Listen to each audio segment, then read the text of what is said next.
How to build campaigns. I think this is probably the biggest reason why you guys got the course, is to figure out what does it take to build very powerful Amazon PPC campaigns. And I'm going to kind of sort of give you guys my philosophy, utilize some of the things that I've been doing for many, many years around pay-per-click advertising in the world of Google, and also what I currently do for a lot of my listings and a lot of the products that we currently sell on Amazon. So before you build a campaign, I wanted to give you just a couple of tips, which I think is critical for any Amazon seller.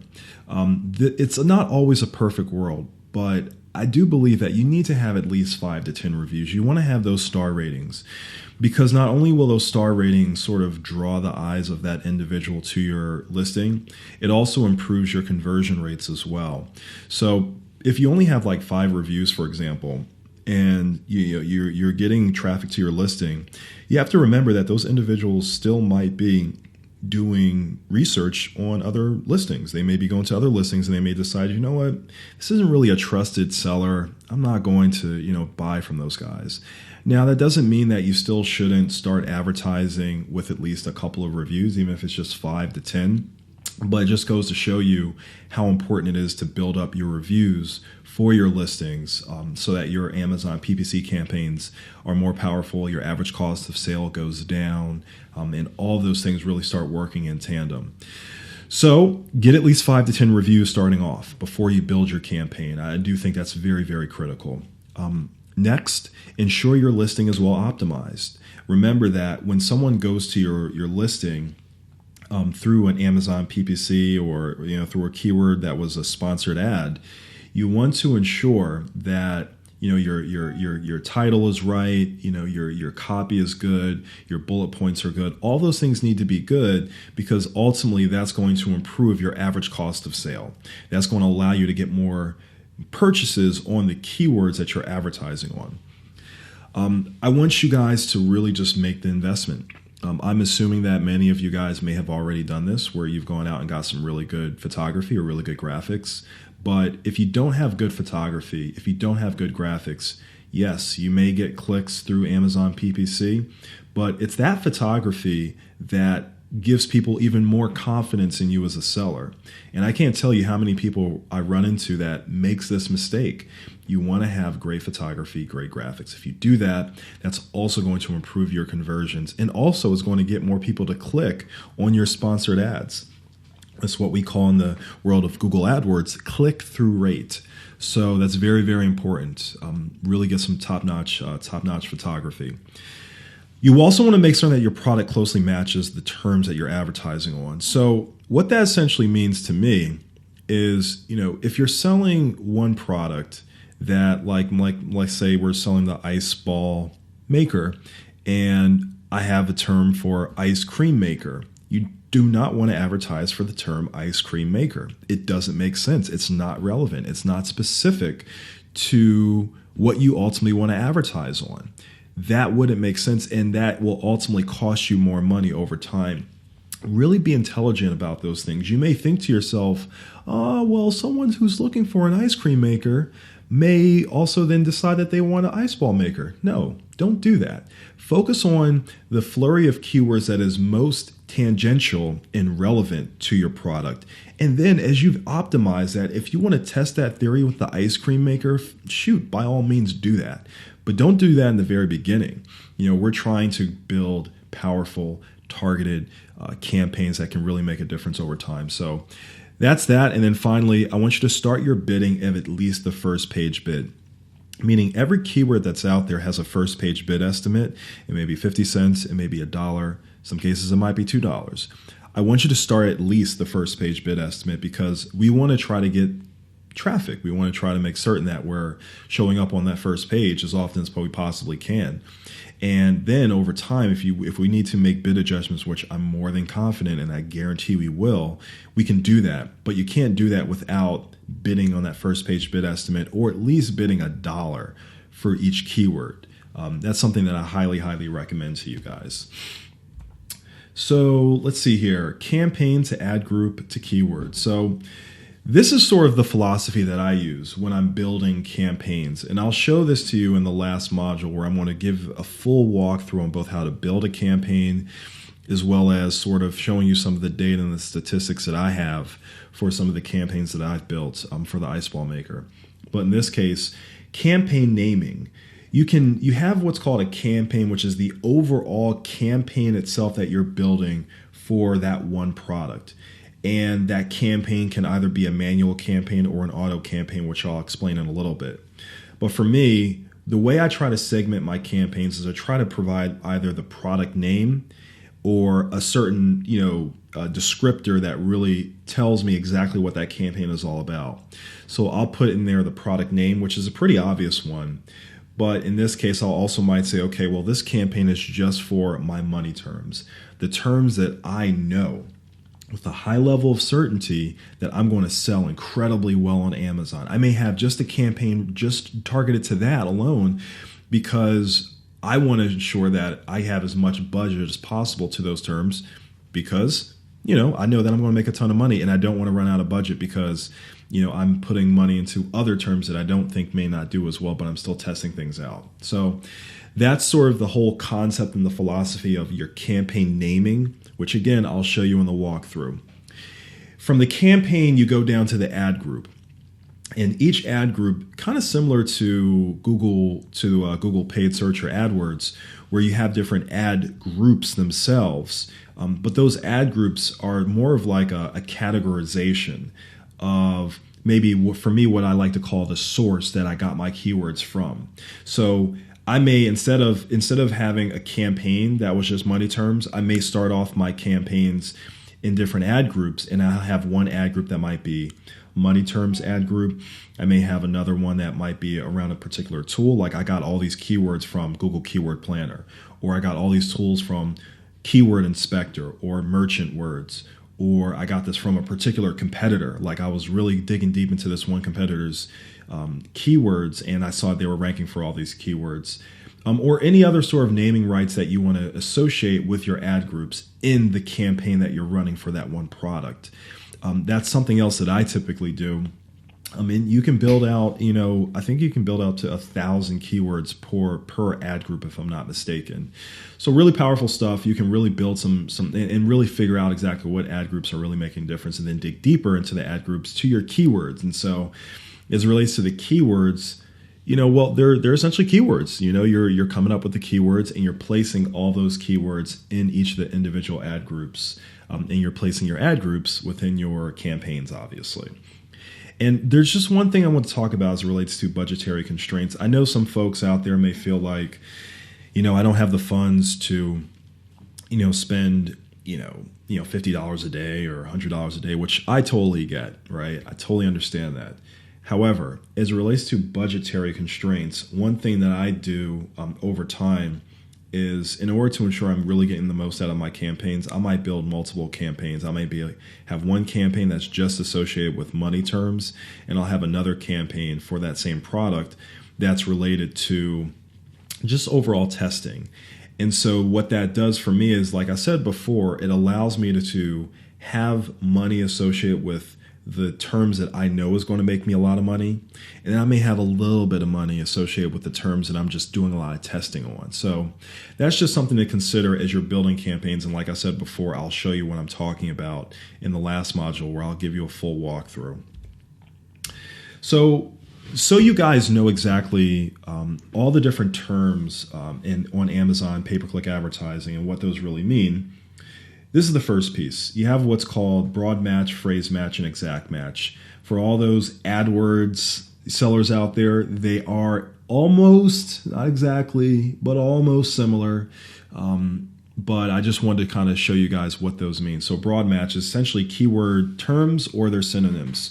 So if you're advertising for a keyword such as, let's say, for example, the Ice Ball Maker, I may also show up, if I have it associated as a broad match term, I might also show up for, let's say, ice cube tray or ice cream maker or ice ball mold or any other term that's associated with the synonyms related to that keyword.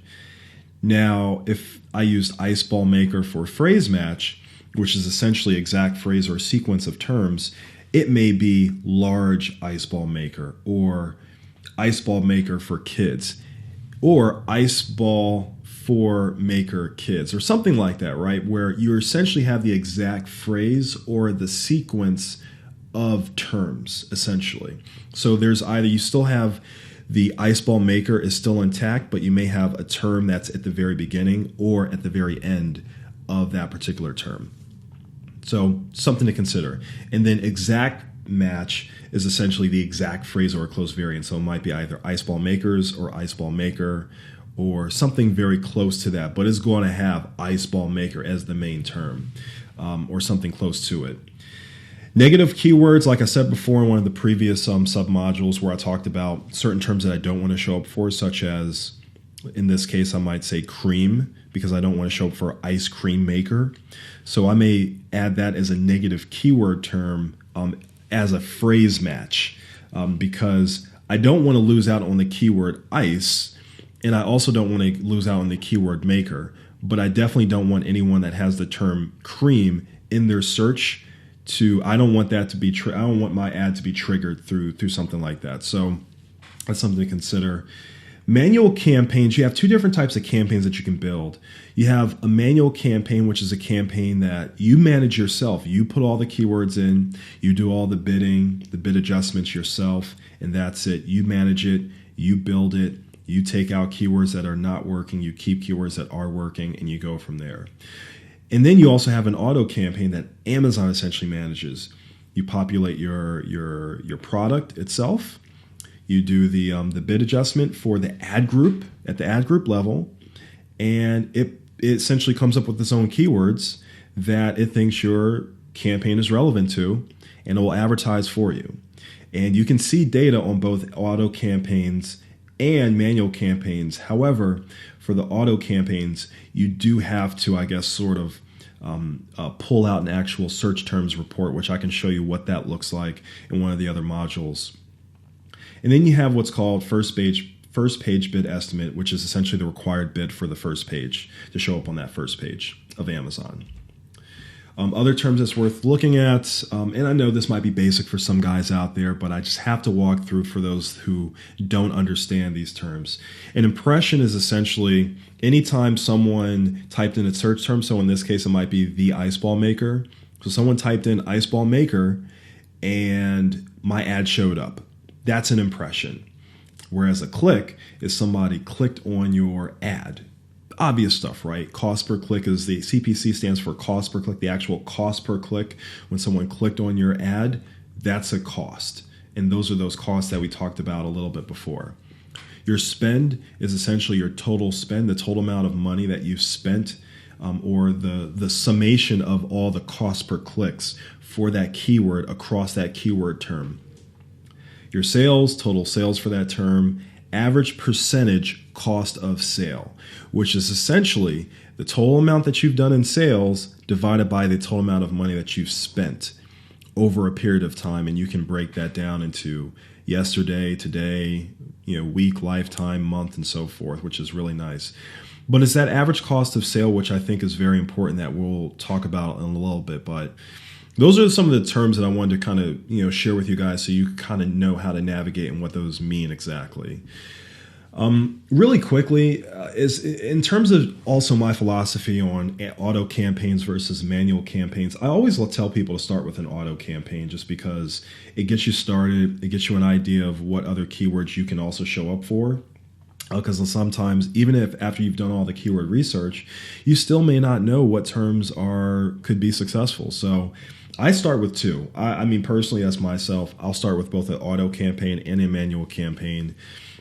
I typically like to bid higher for terms versus low for terms. So at least, like I said before, getting on that first page bid estimate is critical. But if it's an auto campaign, I'll try to set it to like $1 to $1.50 per keyword, and then I'll adjust accordingly. And for the auto campaigns, I typically like to wait a week or 2 weeks before I see the data. I'll probably wait about a week because I'm impatient. So what I'll typically look at is I'll say, okay, these keywords have high impressions. I'll look at which terms have decent sales, and I'll also look at which ones have decent conversions. And I'll just use all of that in my analysis and figuring out how I can further create better manual campaigns and which terms that I may choose to build out into their own campaigns themselves. And like I said before, this is when I start to build out my own money terms campaigns. And I'll tell you guys, you'll really be surprised as to what terms you show up for and what you get sales on. Like, I was very shocked when I noticed that you would think that Ice Ball Mold and Ice Ball Maker are the best terms for an Ice Ball Maker, but they're actually not. My best term for the Ice Ball Maker is actually Ice Cube Tray, which is freaking shocking to me because my ACOS is very strong for that term, and yet I'm still getting, it's not exactly relevant because you would think someone who's looking for an Ice Cube Tray is looking for a cube, not a ball. But they see the ball and they say, this is kind of interesting. Let me go ahead and buy this. It doesn't cost that much. And so, yeah, Ice Cube Trays, it's very, very interesting. But, you'll, like I said before, you'll be surprised as to sort of how that whole process works out at the very end. So let's talk a little bit about ad group considerations. The source of keywords. So you have competitor, tool. We talked about that a little bit in terms of what you name your ad groups. So you may have keywords that you pulled from a certain competitor. You may have keywords that you pulled from a specific tool. That helps you keep track of those keywords. And then also you may have an ad group that's just quote unquote general keywords. Just keywords that you're just generating, you're just adding yourself through your own intuition or research that you've done. And then, like I said before, you also have your money terms list, which is those keywords that you would build out that are going to be successful or likely have a really high likelihood of being successful within your campaigns. So we've talked about campaigns, we've talked about ad groups. Now we're going to go down to the final stage, which are the actual keywords. These are the terms that you've grabbed from your keyword sources. And this is something that Amazon just started doing recently. This isn't like this has been out for 2 years. When I say this, I mean this whole concept of broad match, phrase match, and exact match. When they came out with this, I can't tell you how excited I was because they only had broad match for a period of time. And you could tell, but you kind of couldn't tell at the same time exactly those terms that made the difference, that got that sale. Now with phrase match and exact, now you can really tell which terms made the sale for you.